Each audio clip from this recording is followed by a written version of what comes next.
My name is Sadiq Daba. I'm a retired television manager. I worked with the NTA. I retired from service about some 7-8 years ago. I'm on my own now. I do consultancy services. I teach once in a while when I'm invited to. And of course, I do the acting here and there if the script is good. Otherwise, I stay in my house.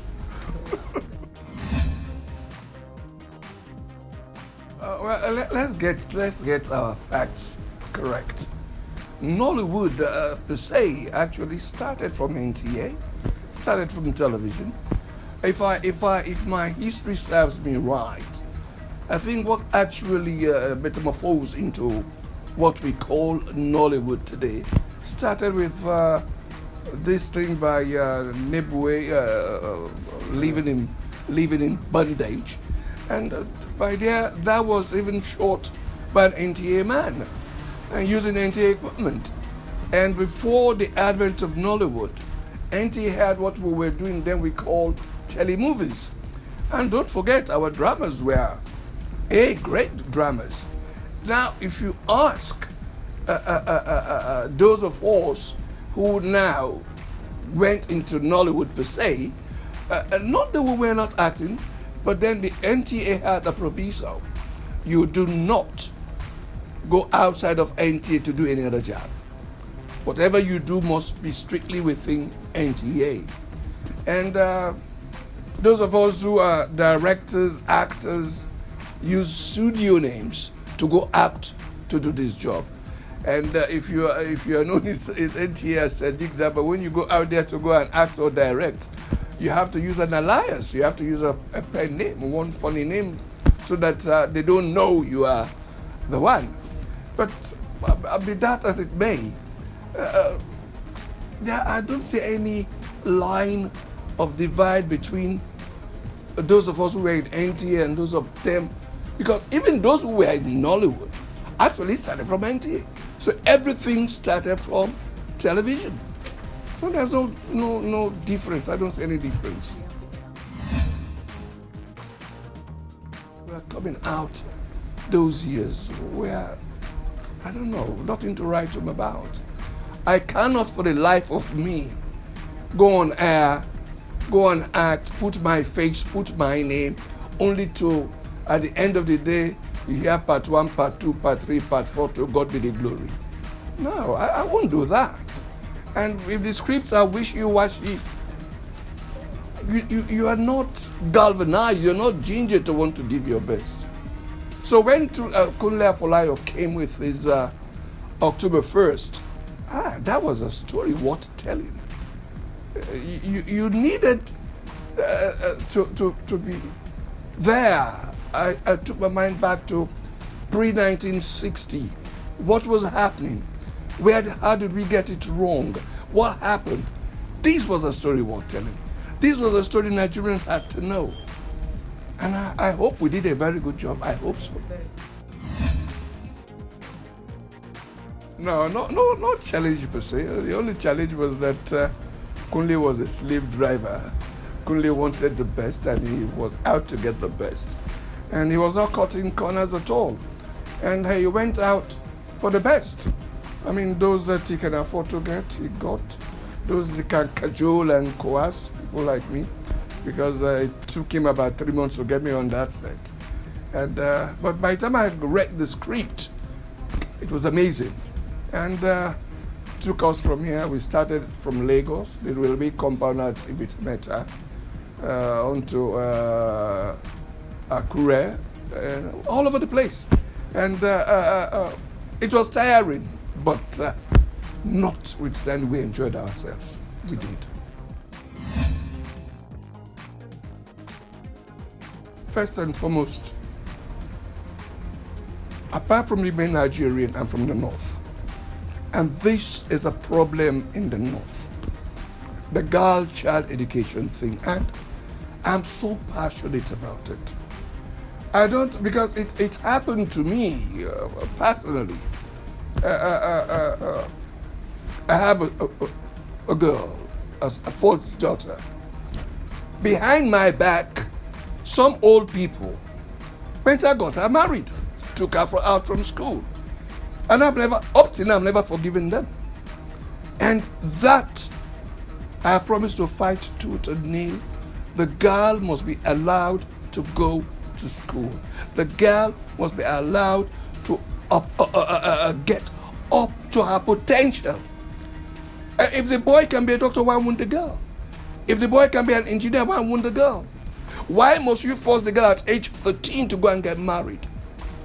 Who says? There is no religious book that says the girl must be subjected to slavery, because that is what I call it. So the girl child thing is close to my heart. Absolutely close. If you turn around, you'll see machines there. Those are, I had to put it off one off to accommodate your cameras, and the oxygen machines that I have to use constantly, because I can't walk for too long. I can't walk too far. And if I sit, I easily get agitated. That is why the fan is always on, and dozens and dozens of inhalers left, right, and center. What is actually wrong is I have problems with my lung. They call it COPD. And my left side is perforated. And it's either you do surgery, touch and go. You might come out, you might not come out. But God has been wonderful.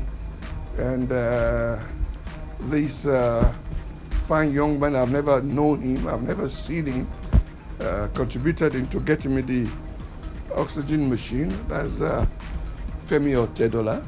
Thank you very much, Mr. Femi. And that's the way I'm surviving. And God has been nice. God has been wonderful. God has been really, really wonderful. I have this belief that Nigeria cannot, will not ever break, will never ever divide. I tell you what, my wife is Yoruba. She's a princess from a royal family in Lagos. She's from the Oluwa family. We have kids. My kids, each of them bear a Yoruba name. They have a Hausa name. I am from Kano, their mother is from Lagos. And so, somebody will tell me that he has no right in Kano, or somebody will tell me he has no right in Lagos. Or if those doomsayers achieve what they want to divide Nigeria, where will my child go? Oh, me and the mom will divide them into two. Half will be in Lagos, half will go to Kano. Now, the Nigerian politics, I don't know.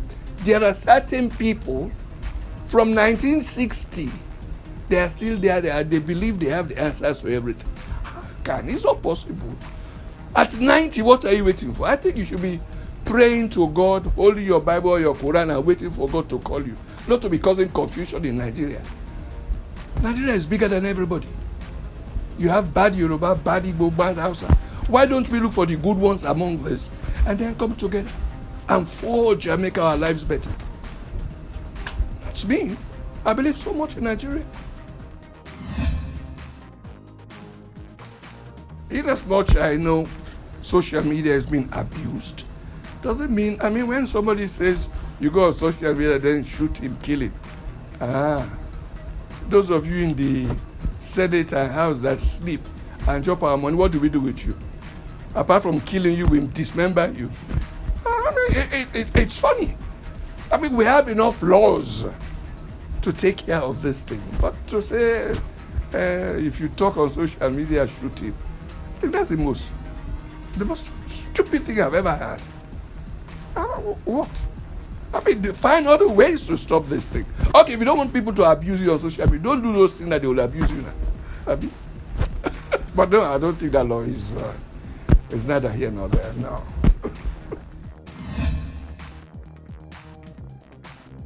Yes, I just received a script from Kunle Afolayan. In fact, funny enough, he's dealing with this latest thing that is happening all over our tertiary institutions, our Nigerian universities. Sex for mark, that for this.